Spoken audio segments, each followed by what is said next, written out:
A monk walked into a funeral and laughed. Not just smiled. He laughed.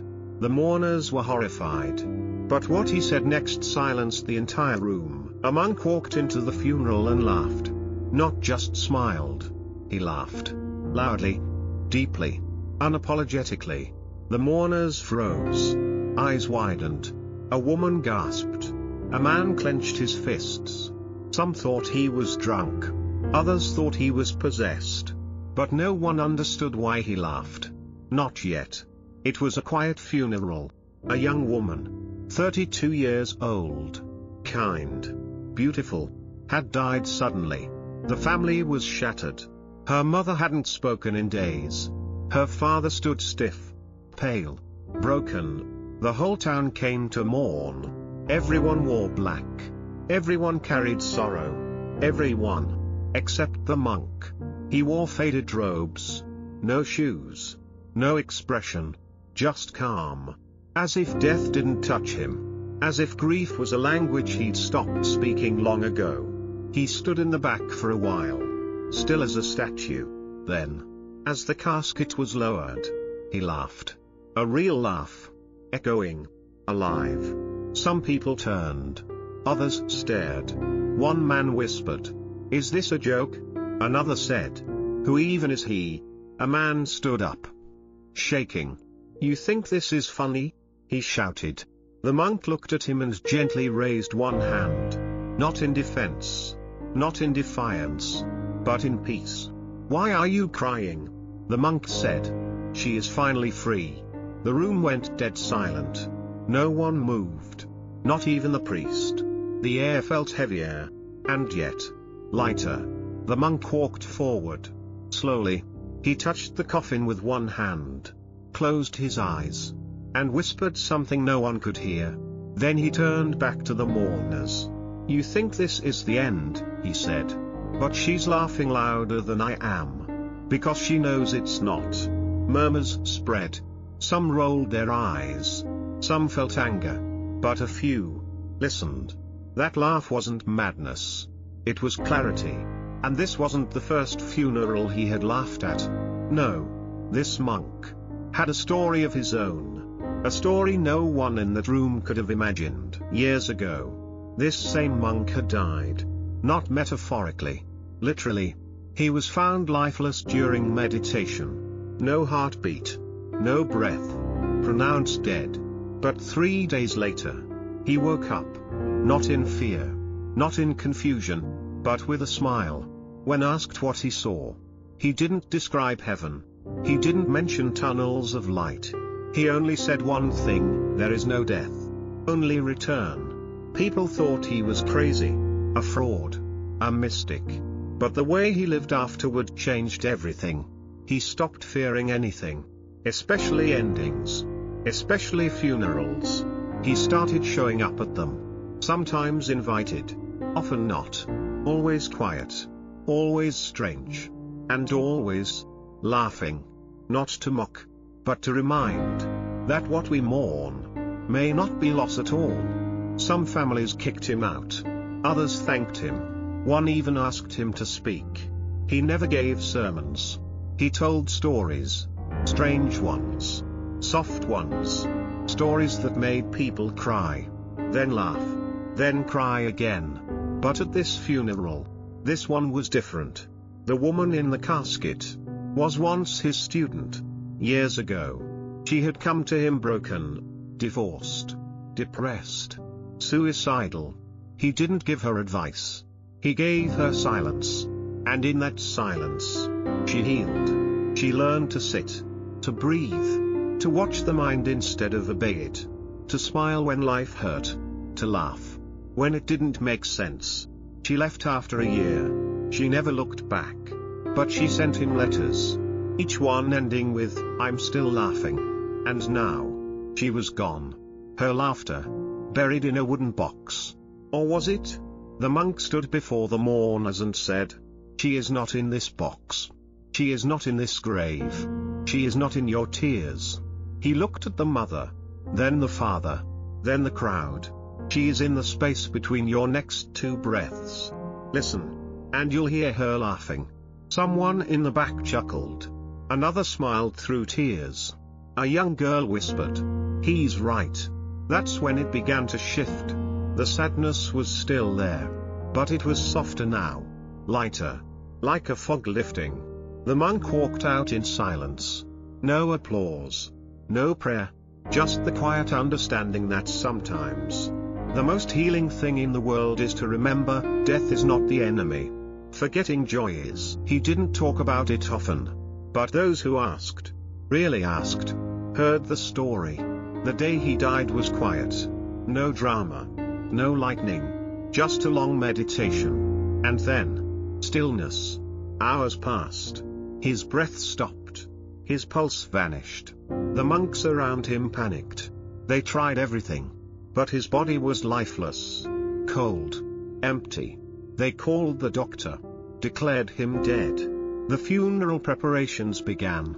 But on the third day, as they chanted near his body, his chest rose. Once, twice, then fully. He opened his eyes and smiled. "You're not supposed to be here," someone whispered. "Oh," he said, "I'm not. But I came back because you forgot something." They asked him what he meant. He said, "I forgot to laugh before I left." That line would haunt them for years. What did he mean? What had he seen? He never described tunnels. No voices. No judgment. No God with a list. Just space. Infinite, quiet space. He said he floated. Not as a body. Not even as a soul. Just awareness. Pure. Peaceful. Impossible awareness. There was no fear, he said. No time. No self. Just the realization that I had taken everything too seriously. He remembered clinging to things. Pain. Desire. Even spiritual pride. He remembered struggling to fix himself. To achieve enlightenment. To become pure. But in that space, none of it mattered. There was nothing to fix, he said. Only something to remember. That life is already whole. He realized he had wasted years trying to escape suffering instead of understanding it. He said the universe was laughing, not at him, but with him. Because the punchline was simple, he had always been free. But he forgot. That's why he came back. To remind others what he had forgotten. Not through lectures. Not through scriptures. But through presence. Stillness. And sometimes, laughter. "If I cry at your funeral," he once said, "it means I forgot the truth again. But if I laugh, it means I remembered it with you." That's why he laughed at the funeral. Not because he didn't care, but because he cared enough to see beyond the form, beyond the body, beyond the temporary roles we play. The monk had faced death, not as an enemy, but as a mirror. And what he saw made him smile. Not everyone accepted his laughter. Some people hated him for it. They said it was cold, disrespectful, insensitive. One woman even threw a shoe at him once. But the worst moment came months after the funeral. A mother came to his temple. Broken, angry, hollow. She had lost her only son. Car accident. He was 17. She hadn't slept since. Hadn't eaten properly. Hadn't smiled once. "I heard you laugh at funerals," she said. "Do you think death is funny?" The monk looked at her. Not with pity. Not with defense. But with stillness. "No," he said softly. "I think forgetting to live is funny." She stared at him, shaking. "You have no idea what it's like," she snapped. "He was my entire world." The monk nodded. "And now that world feels gone." "It is gone," she said. "Forever." He asked her one question, "Where is your son right now?" She looked at him. Furious. "Dead." The monk shook his head. "That's not what I meant." He pointed to her chest. "Right now. Where is he?" She said nothing. "Close your eyes," he said. "Remember the last time he made you laugh." She didn't want to. But she did. Slowly. One corner of her mouth twitched. "What did he say?" the monk asked. She whispered it. "A stupid joke about socks." She chuckled. just once. Then covered her mouth. "I shouldn't laugh," she said. "He's gone." The monk leaned in. "That laugh is him." She began to cry. Not from pain. From something deeper. She realized. He hadn't disappeared. He had just changed form. From body to memory. From presence to imprint. From breath to silence. "If you cry, cry fully," he said. "But don't forget to laugh when his love surprises you." She came back every week after that. Not to be taught, just to sit. To breathe. To feel what remained instead of clinging to what was lost. Over time, the grief softened. It never vanished. But it became lighter. More sacred. She eventually lit a candle in her house. Every time she missed him, she lit it and told him a joke. And sometimes, she swore she heard him laugh back. The monk never told her what to believe. He never promised she would heal. But he reminded her of one thing, that our love does not end where the body ends. And laughter, sometimes, is proof that love is still alive. Years passed. The monk grew older, slower, quieter. But his laughter never changed. It echoed through temples, funerals, even the streets. People didn't always understand him. But they remembered him. Especially when grief knocked. Especially when joy seemed impossible. Then came the second death. He knew it was coming. His body was fading. His lungs weaker. One morning, he asked his students to gather.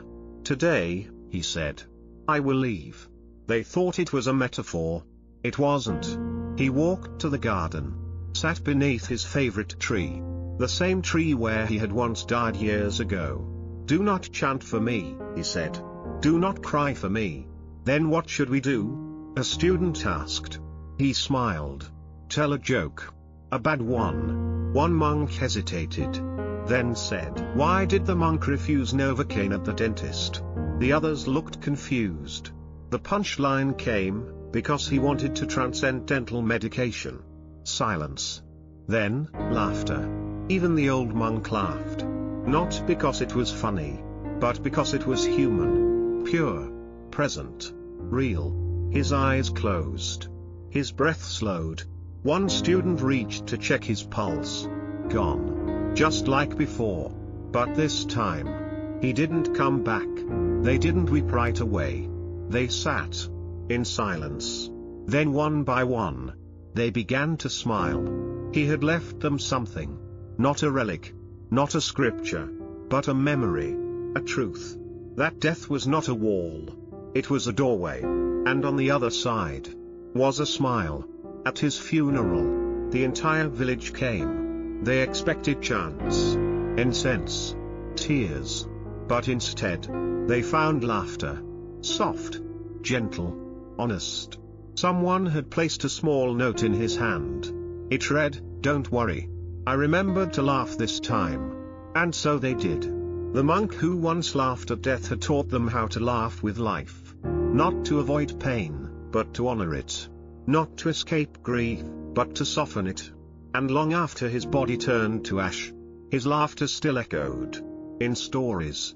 In memories. In moments when the world hurt. And someone dared to smile anyway.